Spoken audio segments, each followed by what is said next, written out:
In the history of the Second World War, you can see a very strange thing. Pieces of caterpillars, handicraft welded to the brackets. These brackets were placed strictly at the rear of the caterpillar so as to be dragged along the ground. The question is, what was it for? The British Army during the Second World War in North Africa faced the Italians and Germans. In October 1942, another major battle was approaching with the African Corps of Owen Rommel, who was nicknamed the Desert Fox among the soldiers for his numerous successful actions. I hope you enjoyed my videos. As you know, I still live in Ukraine with my cat and everything is not so smooth here, but my pet and I believe that everything will be fine. If you want to treat her to delicious cat food, you can find details for donation in the description.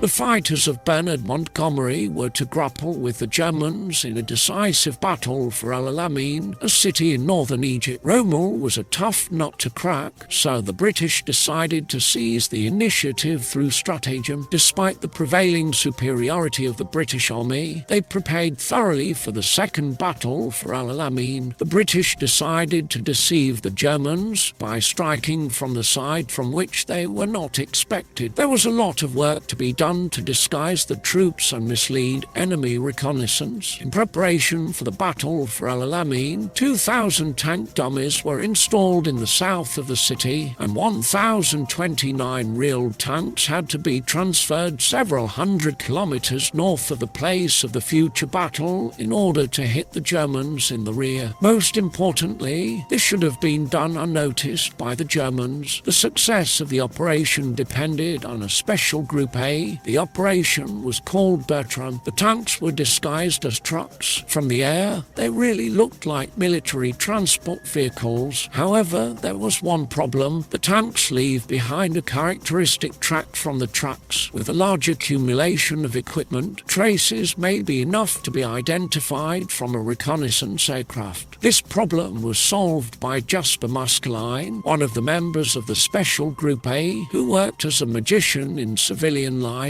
Muskeline proposed making an impromptu device for erasing the tracks left by tank tracks. To do this, behind each caterpillar, it was necessary to weld a bracket with several dangling tank tracks. Fragments of caterpillars dragged along the sand and almost completely erased the traces left behind the tank. The camouflage succeeded, and the British were able to deceive the German scouts. The Second Battle of El Alamein ended in Allied victory and was a turning point in the 1942 campaign.